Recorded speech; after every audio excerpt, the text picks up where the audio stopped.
இந்த திராவிட முன்னேற்ற கழக அரசு மக்களை ஏமாற்றும் அரசு, மக்களை வஞ்சிக்கும் அரசு. அதற்கு இன்னைக்கு மேலும் ஒரு சாட்சியா மதுரை வடக்கு தொகுதியில இங்க இருக்கக்கூடிய திமுகவுடைய சட்டமன்ற உறுப்பினர் கடந்த இந்த 4.25 வருஷமா தொகுதிக்குள்ள வரவே இல்லை. செல்லூர் கண்மாய் உடைந்து இந்த பகுதியெல்லாம் தண்ணியில மிதந்த போது கூட காரை விட்டு இறங்காம பார்த்துட்டு போனவர் தான் இந்த எம்எல்ஏ. இன்னும் 60 நாள்ல தேர்தல் வரப்போகுது அப்படின்ற ஒரு காரணத்தினால இப்பதான் தொகுதிக்குள்ள வந்து அங்கங்க தலை காமிக்கிறார். அப்படி ஏமாற்றக்கூடிய ஒரு வேலை என்ன செய்யறாங்க, இன்னைக்கு தார் ரோடு போடுறோம்னு சொல்லி இன்னைக்கு மதுரை வடக்கு தொகுதியில நரிமேடு பகுதியில தார் ரோடு போடுற ஒரு ஏமாற்று வேலையை செய்யறாங்க. அது எப்படி போடுறாங்க அப்படின்றத நாங்க நேரம் போய் பார்த்தோம். திமுக ஆட்சிக்கு வந்த உடனே அன்றைய தலைமைச் செயலாளர் இறையன்பு என்ன சொல்றாரு, ஒரு சுற்றறிக்கை அனுப்புறாரு. இந்த மாதிரி ரோடு போடும் பொழுது மைலிங் சொல்லி அந்த ரோடை வந்து நம்ம வந்து சுரண்டி விட்டு அதற்கு மேலதான் அப்புறம் வந்து உங்க கல்லு தாரெல்லாம் கலந்து அதை போடணும். அப்ப பண்ணாதான் அது ஓரளவுக்கு அது வந்து நிலைச்சு இருக்கும், கொஞ்சம் அதிக வருஷத்துக்கு இருக்க முடியும். அப்படி அவரே ஒரு சுற்றறிக்கை ஒரு ஆர்டரே போட்டிருக்கிறாங்க. ஆனா அதை வந்து எந்த ஒப்பந்தக்காரரும் கடைபிடிப்பது இல்லை.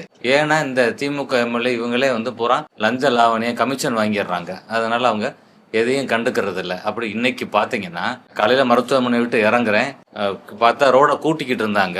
அந்த கான்ட்ராக்ட் விட்டு இருந்த ஆட்கள் கூட்டி முடிச்சோன்னா தார லேசா ஒரு லேயர் ஊத்தி விட்டுட்டு ஒரு லேயர் ஜல்லி மட்டும் 1 இன்ச்சு கூட இல்லை போட்டு அதை கல்லை இது பண்ணி தாரோட கலந்து இப்போ அதுதான் ரோடுன்னு இப்போ போட்டிருக்கிறாங்க. நீங்க நாளைக்கு காலையில் தூங்கி எந்திரிச்சு பார்த்த உடனே உங்களுக்கு ஏதோ தார் ரோடு போட்ட மாதிரி தெரியும். ஒரு மழை வந்த உடனே இது பாத்தீங்கன்னா இந்த ரோடு ஃபுல்லா எல்லாமே அடிச்சு ஓடிடும்.